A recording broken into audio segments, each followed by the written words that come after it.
Okay, thank you very much for joining us today. My name is Don Newman. I am the manager of the Small Business Advocacy Unit within the Business Action Center. We're here today to talk about social media and how to use social media as a revenue stream. So I'm going to open up with a little bit about the Business Action Center because some people don't know who we are and what we do. And then we're going to turn it over to Joe Lamberti for our presentation. So bear with me for 1 second while I tell you a little bit about who I am and what the Business Action Center does, and then we'll get into the heart of the meat of our presentation. So the Business Action Center, this series is actually part of a webinar series that we've done. It's called Let's Talk, the webinar series. And this is the second in our second iteration of this series. So our featured presentation today is from the UCEDC. He's the director of the small business training, and I already introduced him as Joe. He will talk to you in a few moments, but first let me tell you about the back. First of all, as I mentioned, this is the second iteration of a webinar series on our website, which is nj.gov/state/BAC. We have 6 webinars that are posted now. We will have another one that we recorded on Tuesday on franchising your business, and that will be posted soon on our website. We have 2 more that'll be coming up next week, using e-commerce as a business model and the basics of cybersecurity. And if you're interested in joining us for those webinars, there's a link here. I'm going to leave this slide up for a moment. I suggest, because it's a long link, that you quickly screenshot it or print screen on your keyboard or take a picture with your camera so that you can find that website again. But we welcome anyone to join those other 2 webinars. These are all being recorded and will be posted on the site as well. So you can always go back and look at them later if you're not able to join us on the 28th or the 30th. And there's some other resources on that, some other webinars and podcasts on this site as well that you may be interested in watching. So I want to tell you a little bit about the Business Action Center. We are essentially an economic development team for the state. And we have 3 primary offices that deal with business. We have other offices that fall under the Business Action Center, but the 3 I want to talk to you about is the Office of Business Advocacy, the Office of Small Business Advocacy, like I said, that's the one I manage, and the Office of Export Promotion, which has significant bearing on small businesses. So I tend to always mention them and talk a little bit about their program because it is such an important piece of our small business services that we provide. We are the connectors. So what we do is we connect you to resources. That's what the primary focus of our small business team is. So I don't lend money. I don't provide technical assistance. I provide technical assistance by supporting those organizations that do provide those technical assistance through my office. We support them, but we can also answer questions, connect you to government agencies that you may have an issue with, and help make sure that you're talking to the right people within those agencies, whether that's community affairs, because you run a medical residential facility, which is really a boarding house, or do you have a problem with the Department of Environmental Protection? We can try to help navigate that. Or do you need technical assistance, training, which you're going to hear from the UCEDC today about, or SCORE, or any of the other programs that, or the Small Business Development Center that provides technical assistance, or maybe it's procurement, and we can help you with that. We have a website that is not our website. It's actually the division of, the Governor's Office of Innovation's website, business.nj.gov. But we work very closely with them on this website, as well as other agencies, including the Economic Development Authority. The feature I want to point out on this is the live chat.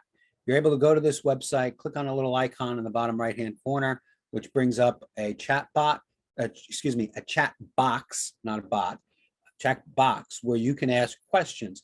The people on the other end, and yes, they're people, they're not robots, the people on the other end that will answer that question are on my team. And we can answer a variety of questions on different matters concerning your business. We also have other people on that bot, excuse me, it's not a bot, that live chat box, so from the Treasury Department, so that if you have a Treasury question that we can't answer because we don't have access to your confidential tax records, I can transfer that to someone from Treasury. I can transfer your conversation to somebody from the Department of Labor's employer accounts office. Those are the people that do unemployment and other withholdings that the business owner has and other employer responsibilities to the Department of Labor. I can connect you to the Economic Development Authority through that chat. And I can take your conversation and send it to, we're going to be adding other agencies. So I'm going to talk about who yet, but we'll be able to send you to other agencies to help you. The point is, over time, our hope is that chat would be the primary way you would communicate with state government. Right now, since the COVID, we were doing this as a pilot before the pandemic started. Once the pandemic started, we moved it into more of a higher threshold of how we were using it. And since March 1st of last year, we have answered 80,000, we've had 80,000 conversations with business owners, over 80,000. So it's a great way for you to contact us and get your questions answered. I mentioned I wanted to talk a little bit about export promotion. Small businesses should consider exports, because if you get an order from Canada and you stick it on the back of a UPS truck and send it to Canada, you're an exporter. We can help you navigate some of the some of the complications of doing exporting, making sure your business is ready, making sure you can identify markets that are importing your products. I make hot sauce. Who imports hot sauce? The answer is South Africa. Why South Africa? Why do they import a lot of hot sauce? I have no idea. All I know is that's where they buy a lot. So let's send it to them. Same thing with wines. There's a great market for some of the fruit wines in Asia. So once we identify those markets, we can help you identify those markets so you can know where you want to maybe expand your business. And 95% of the world's consumers do not live in the United States. They live overseas. So you're really limiting yourself if you have a company that exporting may be a possibility. You may be limiting to yourself by not looking at those markets. And we can help you by financially. I mentioned before, we don't lend money, but here's one instance where we give away money, and that is the STEP grant, State Trade Expansion Program for businesses that want to become exporters. You want to go to the fancy food show for a trade show, and the registration fees are pretty expensive. We'll pay for that. You want to go to Latin America, or you want to go to Europe or Asia to go to a show, a trade show, we will help pay for those registration fees, not for accommodations or your food or bar bill or transportation, but we can pay for those registration fees. And there's some other fees that we can pay for, like translating your marketing materials and some of the other services that are listed here on this website. So, on this slide rather. So we can help you become an exporter. So keep that in mind as you move forward. It's not the only thing we do, but it's the one I always like to focus on, because it's where we give away money, which is something. And by the way, it was announced yesterday, even though I've been talking about it for a couple of days.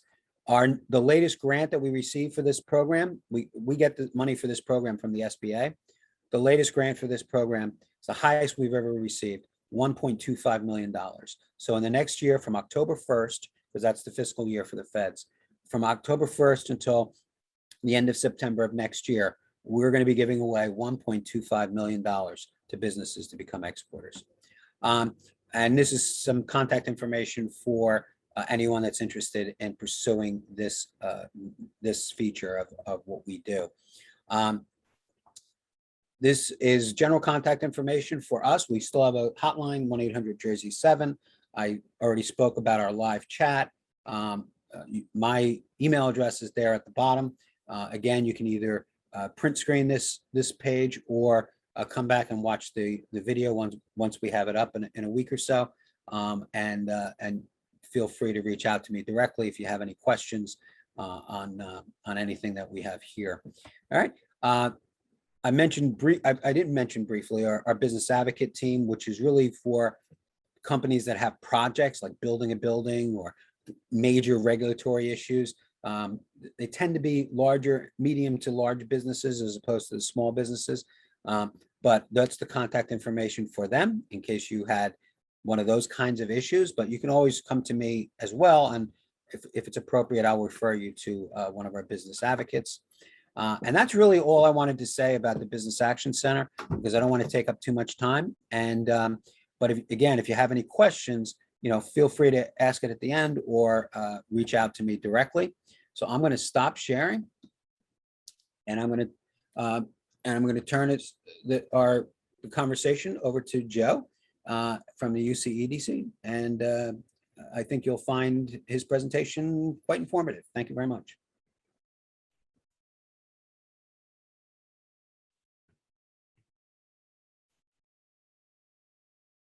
Okay. Hello, everyone. Thank you, Don. Thank you, Steve. New Jersey Business Action Center is a friend and a partner, and we do a lot of work together and support each other, and it's great to present to you today. My name is Joe Lamberti. I'm with UCEDC. More intro on that in just a moment.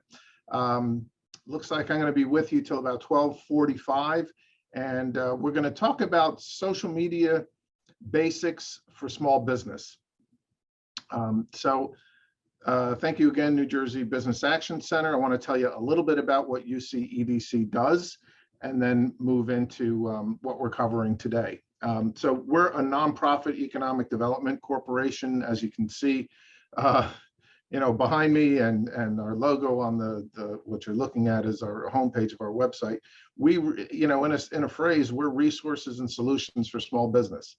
UCEDC stands for United Counties Economic Development Corporation. So we are statewide, we're independent, we're nonprofit, and we provide the three basic services that you see at the bottom of that page there: small business lending, training and counseling for small businesses, and even assistance with government contracting.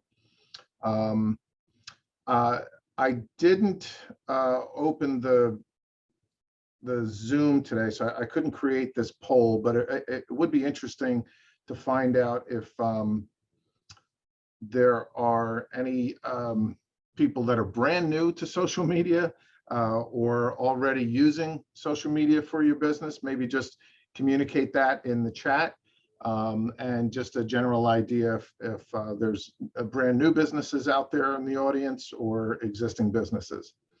While you're doing that, a little bit more on UCEDC. I think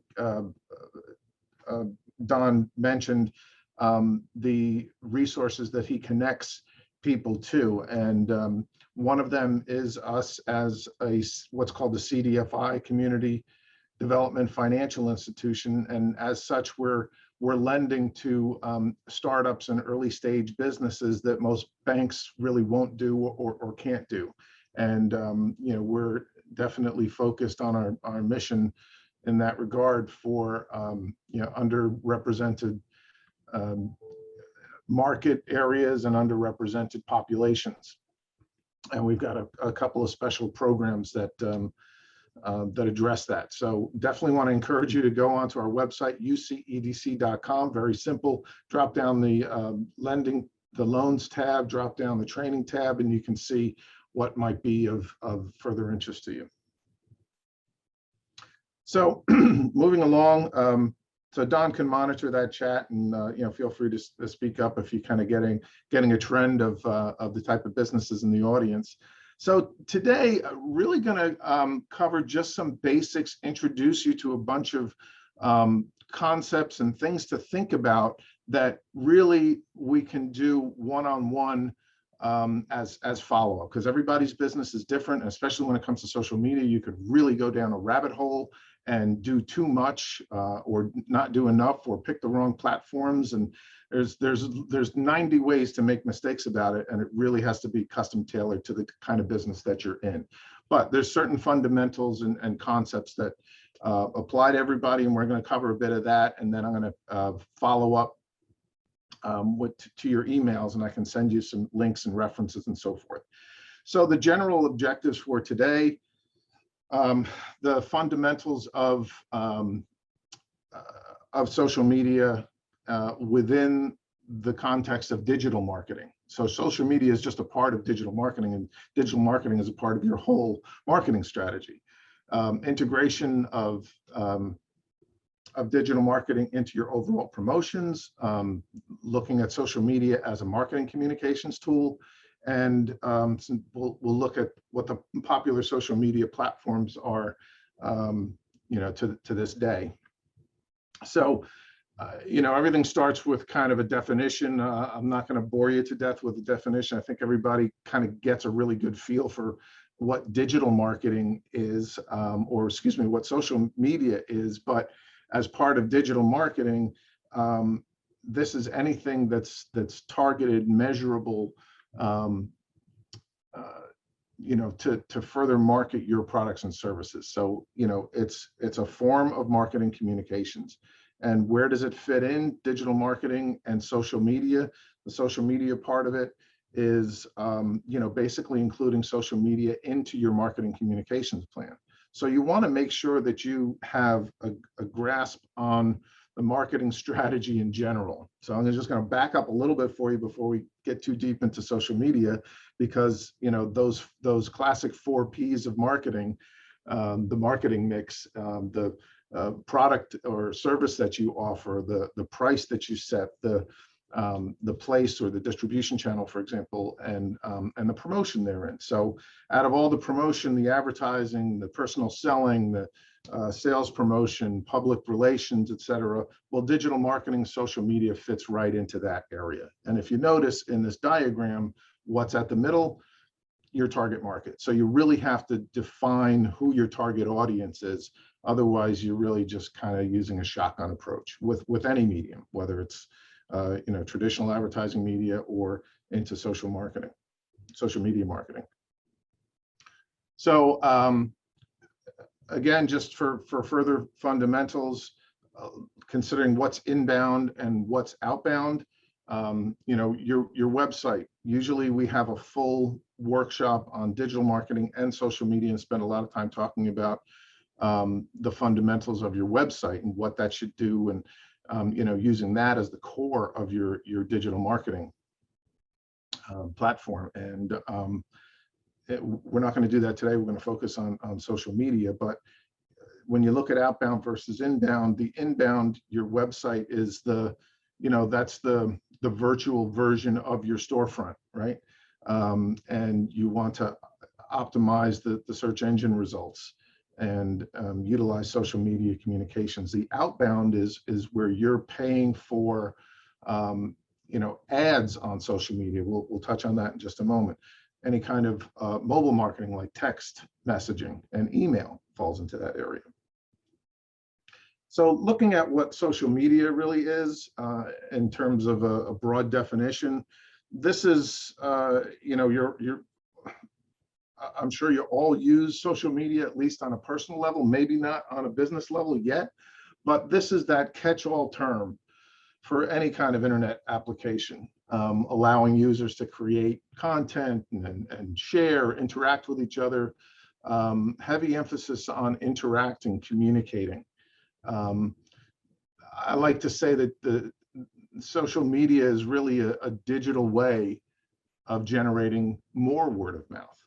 So if there's people in the audience that are old enough to remember when there was no social media, and what did you do for your soft sell and to communicate your brand and to just generate relationships and potential customers at networking meetings, chambers of commerce meetings, Rotary or downtown business events, those sorts of things is where you kind of got your word out without that hard sell. Well, this is kind of a version of that, and the goal, of course, is lead generation, maybe driving people to your website where that's where they make a purchase, or that's where you can capture contact information, especially email, that you can then use for further marketing communication strategies and sales strategies.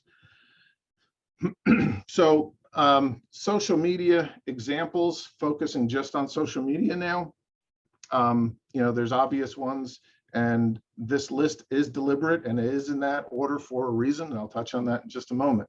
So these are your typical examples. Many of you, I'm sure, are already using Facebook, Instagram, LinkedIn, maybe to a lesser degree, the rest, YouTube, Twitter, TikTok, Snapchat. We'll talk about how popular all of these are and how people are using them for business as well.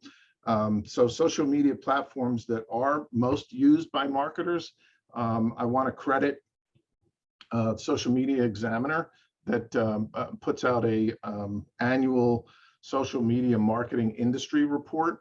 So they're monitoring the usage and the business preferences of using these platforms for marketing tools.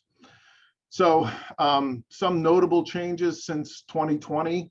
You're looking at this chart and you're seeing Facebook on top, and Instagram and LinkedIn and so forth. So Instagram is what's hot, really hot right now, and has grown tremendously in the last couple of years, but Facebook is still on top. And excuse me, I'm just resetting something here in the Twitter fell a bit, YouTube has jumped up a little bit, TikTok has even gained a bit of a presence now, although marketers don't really use it, kind of ignored by most marketers. Only 9% of them are using TikTok. So just kind of touching on each one by one. Facebook has had a bit of a decline the last couple of years, still the strongest. When people in the study were asked to select their single most important platform, if they could only choose one, over half were still selecting Facebook. Instagram is the #1 platform that marketers seem to want to learn more about and utilize more, and where you'll see more of the stories that happen and not just postings, which we'll touch on now. That the stories video is something that is definitely on the rise. So utilizing video in your social media marketing is a very effective approach. You know, people will respond more to videos and even, you know, pictures or GIFs or, you know, JPEG images, anything rather than just static copy is going to be much more effective. So moving on to talk a little bit more about these short-term video, short-form videos. Just coordinate this slide. There are various forms and stories or short-term videos that you may have seen. You go onto Instagram or you go onto Facebook, and usually at the top you'll see that somebody has a story. Well, this is something where you may have already produced this content and then you're putting it on there, you know, in pictures and in video, you know, the latest happenings in that particular business, or educating your following audience on topics that are related to your business. So Instagram was the #1 platform for this story-based kind of approach, and was something that had a dramatic rise from 2020, like almost 50% more. Then there's native video, what you're creating yourself. YouTube was utilized the most for native video, but both these platforms did kind of decline a little bit. And what's becoming a strong channel is doing live video. So whatever, if you're doing a landscaping job, or there's, you know, a special event in your store, or, you know, you're out at a, you know, farmer's market or something, and maybe you've experienced this or seen this as a user, somebody's literally showing what's happening right then and there, and you can comment and you can interact. And people that follow you can watch that as it happens and give, you know, real time. commentary. So Facebook was the #1 live video channel used by at least a third of marketers, followed by Instagram is next on that. And so finally, with this video format discussion, when these marketers were asked to select the single most important video format for their business, you can see native video had the highest. So even using that in your own website, not to dwell too much on your website, but that's an important piece of the digital marketing in general. Social media is just a part of digital marketing, which is a part of your marketing strategy overall. Don't want you to lose sight on that, because it's easy to just kind of run away with social media, and that's all you do, and you don't think about the fundamental marketing strategy. That has to come first, and identifying your target audience, because then you'll know how best to use social media marketing as an additional marketing tool. All right, so the social media ad platforms most used by marketers, you can see, as I've been alluding, Facebook still the strongest. When marketers were asked to select the single most important, Facebook took the top slot.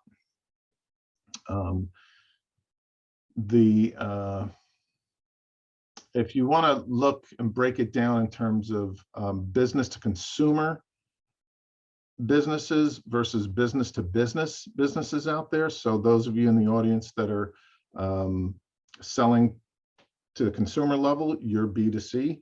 Those of you selling to other businesses, you're B2B.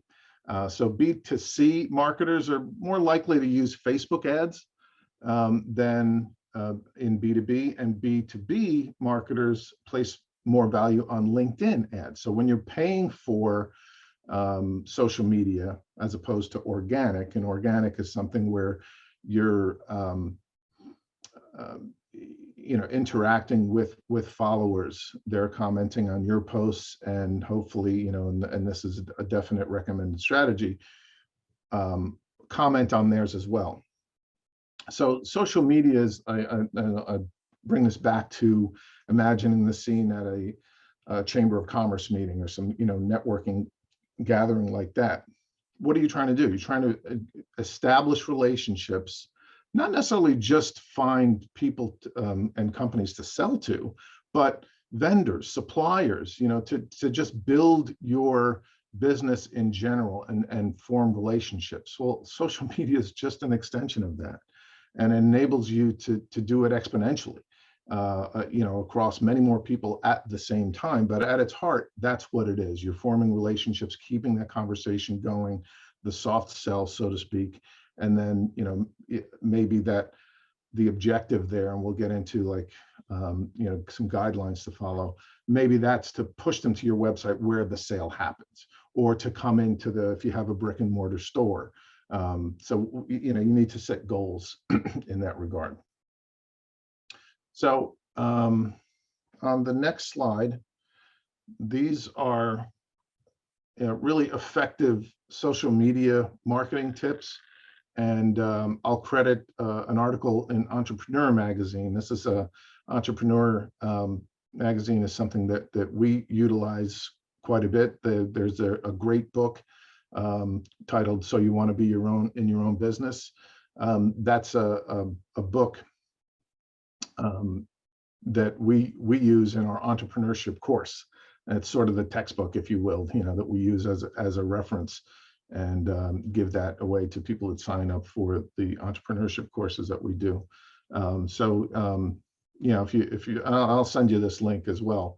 So here are the basic social media tips for small business, because the way small business uses social media and digital marketing in general is quite a bit different than national chains and big corporations and national brands. Yours has to be more at a grassroots level, but certainly making a plan and setting goals is fundamental to, well, any good strategy, and of course here. So many small business owners, they know they need to use social media to develop a business, but maybe just rush into something and not necessarily use the right platforms. We just looked at what the most popular platforms are across a broad scope, but in your case, maybe just because Facebook is number one, maybe that's not the best for your particular audience or for your particular set of circumstances at the time.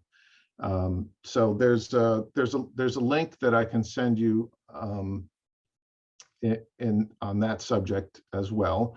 The next thing is really don't overwhelm yourself. Just start trying to be on everything all at once and, generating films and blogs and podcasts and everything. You can end up diluting those marketing efforts. You want to begin with just a few essential platforms and thoroughly use them, and then possibly grow into others. And, the objective is quality over quantity. Considering your audience's needs is very important. And I talked about this several slides ago when we looked at that, the 4 Ps of marketing diagram. The target market is right at the center of every strategy. So understand your target audience, what their needs, and how you can best position yourself for those target customers, those that are already following you, to recommend to others, the lookalikes, so to speak, as we say, that have the same attributes as your current good customers, your targets. There's a link here, like 8 ways to grow your audience, and I can send that as a follow-up as well on that topic. Engage, learn, and share. You want to share valuable content that's helpful, that's that soft sell. So if it's an auto repair center, rather than scream, bring your car in for an oil change and, $50 off a brake job, or, don't use the platform so much for that, and more so for, how to identify if your car needs an alignment, tips and education there. And then your followers will consider you to be a valuable resource that's giving them helpful content and tips, rather than trying to sell to them all of the time. So the next thing is making a schedule, or excuse me, communication. I mentioned this before, regardless of the business type, whether it's a product or service related, link emotions that are felt back by the customer back into your brand message. So be aware of the comments that are happening, and you can effectively connect with that audience by posting your replies to that, and offering more solutions and more helpful content, and establishing that trust in that relationship. So finally, making a schedule that you can stick to. Sometimes you just kind of do it on the fly, but and depending on the size of your organization, and if you have somebody that can be dedicated to social media, one way or the other, try to get it into a schedule, especially if there are certain things. Use a restaurant as an example. If they do new specials every Thursday for that weekend, well, then Thursday morning or Wednesday night, you need to put that out. That's one very simple example of getting things on a schedule. Or reminders, going back to that auto repair shop, reminders about oil changes and so forth, or seasonal maintenance, where you don't necessarily have to be tied exactly to that customer's vehicle and know exactly that they're at that mile interval for an oil change. Could just be something seasonal. Now we're into fall, time to make sure that your car is ready for the winter. Some tips there, and then maybe the next post could be a special offer on getting your car winterized, that kind of thing. So let me move on to the other parts of that are not social media platforms like the Facebook and Instagrams and so forth, but that are also tools. So email marketing, this can, when utilized correctly, can really be a very cost-effective and powerful tool for you to use. The key is that people need to subscribe into you. Don't be tempted to just send out email blasts to addresses that you haven't cultivated in some way. So, you know, use these customer emails for retention strategies, cross-selling, upselling, and even trying to get more referrals. Remember, you have to be patient with this too, because people won't necessarily respond to the first email. Generally speaking, in marketing terms, usually takes about at least a half a dozen, 7 touches of some kind for somebody to really respond. So, subtle and patient reminders can be very effective. So there are a bunch of email marketing platforms out there that can be very confusing. And we researched a couple of objective sources that could sort of rank them for you. This will be in the follow-up. You can see there's a link there to PC Magazine, sort of the top 10 there. And I know a lot of people have heard about Constant Contact, and you've probably received emails that were done in the Constant Contact platform. Looks like a nice newsletter and something a little more appealing than just writing a general email. But even if you just do that, that's still better than not doing it. Constant Contact is up there. MailChimp you can see as a freebie, but is actually very effective and probably a good place to start if you're really tight on the budget. So I wanted to leave enough time for a few questions before I have to leave, and any further comments from Don. And this is the way to contact us. My training team, anyway, is Alejandro and Mary and Lenny, and those are our email addresses there. We're happy to help with some one-on-one counseling and questions, to follow through on this webinar. And if we can't get to that right away or don't have the answer for you, we can connect you to a number of other partners that can provide some one-on-one counseling, because each business is unique in their own right and may need slightly different direction. And we're happy to do that.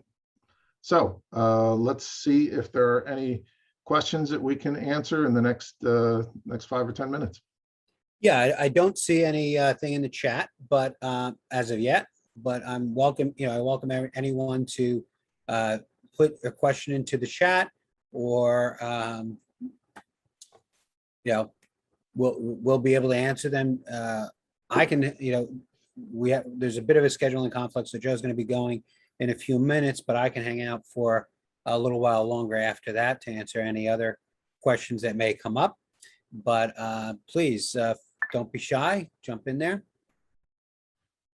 When using videos, how long should they be? As short as possible. Think about your typical commercial on TV. It's 30 seconds, 15 seconds.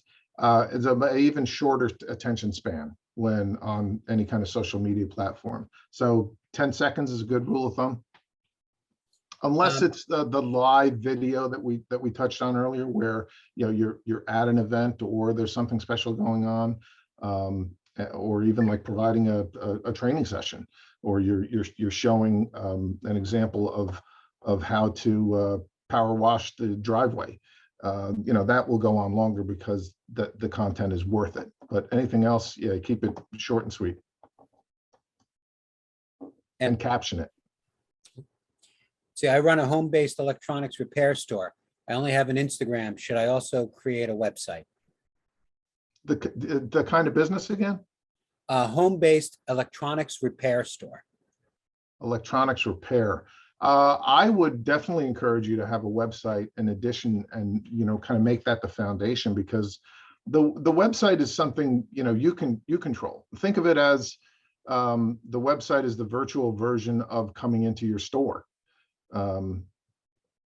where you now have the customer's attention on your terms. And in the website, you can do a lot more than what you could do on social media platforms, an order form, or, complete an actual transaction, adding e-commerce to your website. So yeah, I would encourage that. Okay. Anyone else? By the way, I always make this comment when we're talking about using social media. I can't remember the last restaurant that I went into that I didn't check out on social media before I went into it. Or if I were looking for an electronic repair store, checking them out online. As a consumer, and that's what I always suggest people do. Think about it from the consumer's point of view. When you're looking for these kinds of, the kinds of services that you provide, how do you go out to access those services? And for most of us, it's going to be going to a website, looking at their social media platforms, looking at their Facebook page, looking at the reviews on some of those pages. You're really not utilizing a very significant tool when you don't look at the social media as a way to grow your business or to even maintain your business. Okay, so you fix and repair cell phones. So yeah, so again, I don't think the advice changes based on that, that you're fixing and repairing cell phones. It's still the same. Anyone else?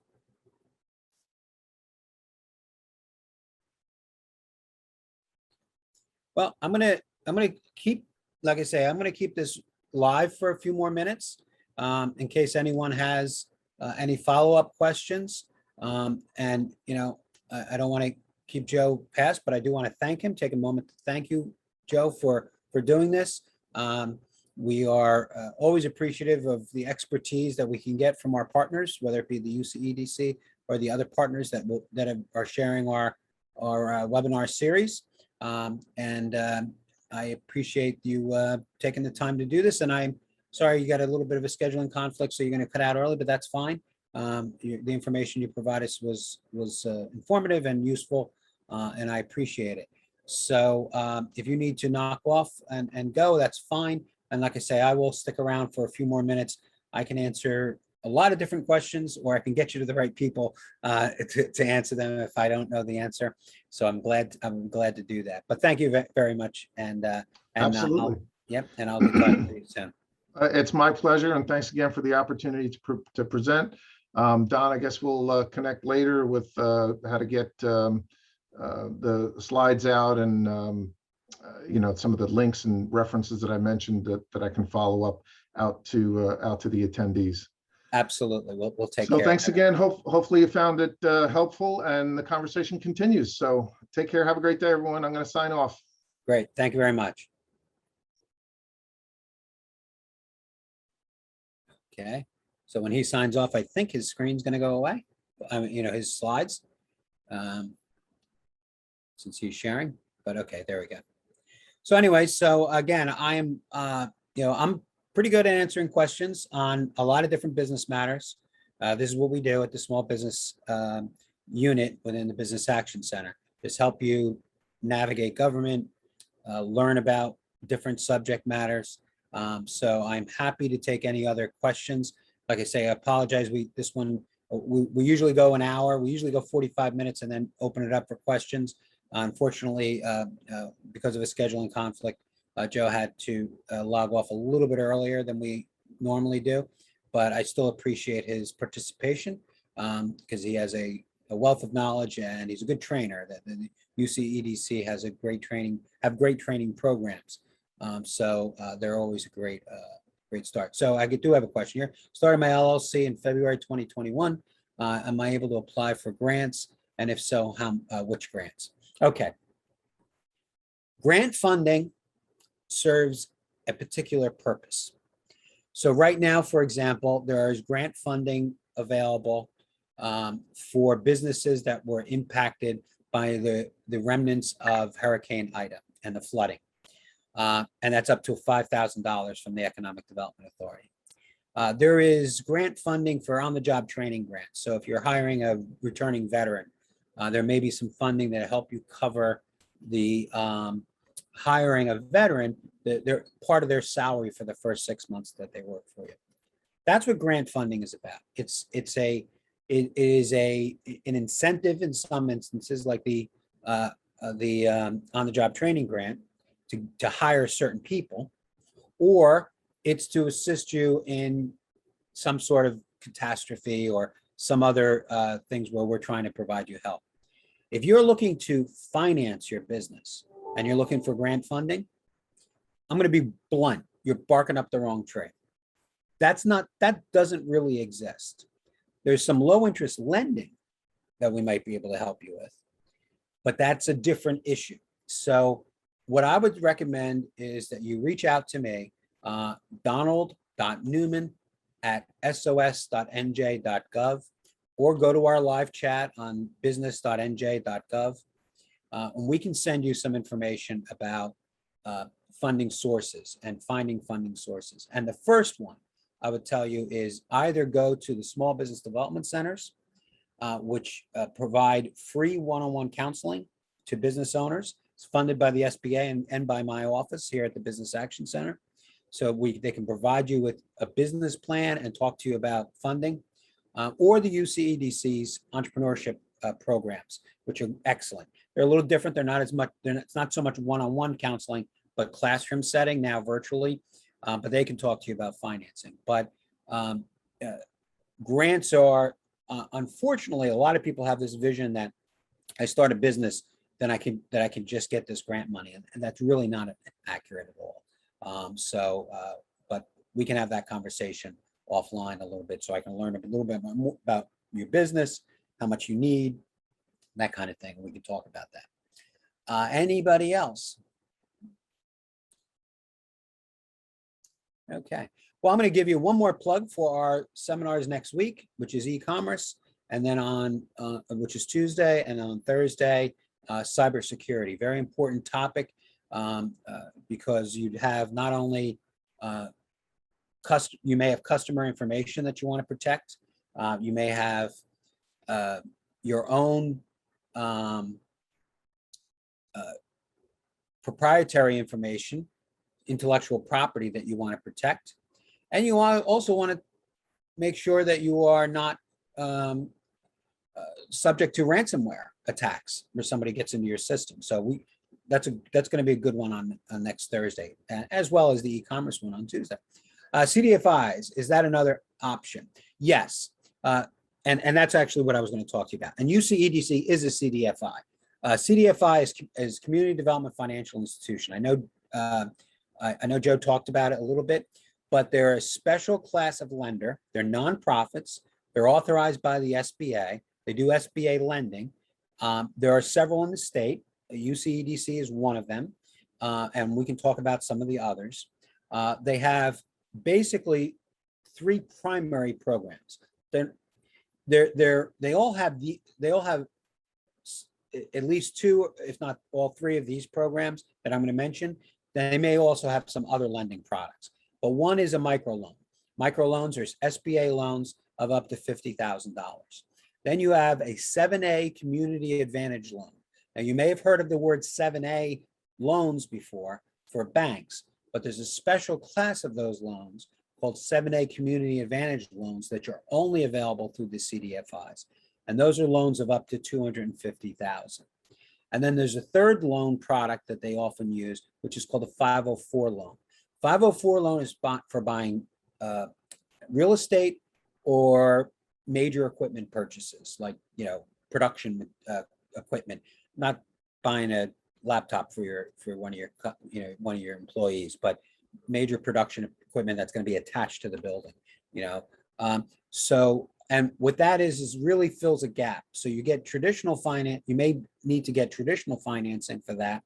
And then the CDFIs step in and fill the gap between the traditional financing what they're comfortable lending you and the amount that you need. The nice thing about that loan program is it also can reduce your down payment size in buying the real estate. Where most of the banks are going to ask you for a 20% down payment. If you are involved in a 504 program, some of the proceeds from that portion of the loan can be used as a portion of your down payment. So instead of financing only 80% of the purchase, you could end up financing up to 90% of the purchase of real estate. So again, I don't want to get too into the weeds on those because I don't work for the CDFIs, but I can connect you to whether it be the UCEDC, RBAC, CBAC, Pursuit, New Jersey Community Capital. There's several, and I just didn't name them all, but those are the ones I thought of off the top of my head. CDFI organizations. I'd be glad to make those connections for you. Because I'm not seeing any other questions, I'm going to keep talking a little bit. But one great way to connect to some of these lenders is through a program the SBA has called Lender Match. If you go to sba.gov, the SBA's website, you can go to their Lender Match tool, put in all your information, and they send that information out to their network of lenders that will include the CDFIs. And then they can contact you about potentially working with you on a project. Doesn't mean they're going to give you the loan, but they're interested in at least talking. Okay.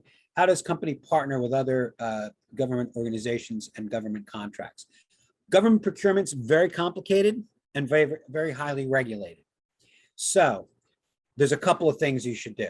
First of all, you may want to get certified if you qualify as a small business enterprise, a woman or minority-owned business enterprise, service disabled, veteran-owned business, or veteran-owned business. We have a 25% set aside for state contracts for SBE, small business enterprises, at 3% set aside for service disabled, veteran-owned enterprises.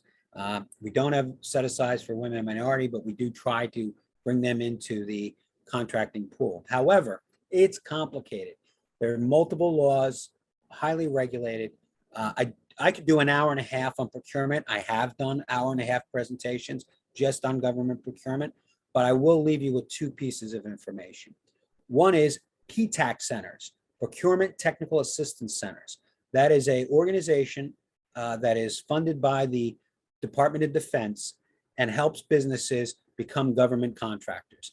Not just necessarily just with the federal government or the Department of Defense, but even local, county, school districts, the whole 9 yards. PTAC centers. There's two in New Jersey. One only services Union County, and that is the UCEDC, the organization that Joe works for. The other, it covers the other 20 counties, and that's at New Jersey Institute of Technology, NJIT. If you Google NJIT PTAC, it'll come right up. It's run by a gentleman by the name of Raul Marcato. Raul is great, and his team is great. The other option is your local small business development centers. They have a specialty program in government procurement. Usually the consultant you'll be working with is a gentleman by the name of Andy Bennett. And if you want to really pursue that kind of a conversation, reach back out to me. I would be more than happy to discuss it with you. And like I say, I do presentations on this all the time. I understand sort of the process and where you can go to get some help.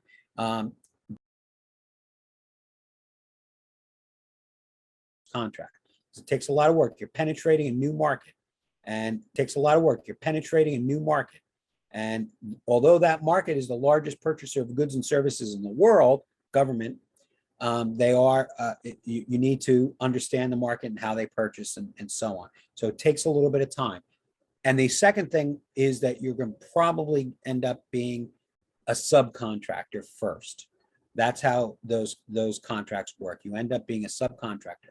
However, I will mention that if you roll back in the chat, that we have on our chat right now somebody representing Essex County Small Business Development and Affirmative Action Office, which helps you get contracts with that county. So feel free to reach out, take a look at that part of the chat, and reach out to that office for county work. Essex County is a county government, and they purchase things just like everybody else. So there's some opportunities there. So you have information there about their set aside programs, and feel free to reach out to them. So let's see. All right. Well, I'm gonna like I say, I'm gonna hang out here for a couple more minutes, but in case there's any other questions, because like I said, we were kind of scheduled to 1 o'clock. So I'm happy to answer any other questions that anyone may have, and I could keep talking until 1 o'clock, but I think I'm going to slow it down a little bit so people have an opportunity to ask any questions. All right, well, thank you very much for being here. I will say that. I know this was a shortened presentation that we normally do, but it was still informative. Joe's organization, the UCEDC, is great.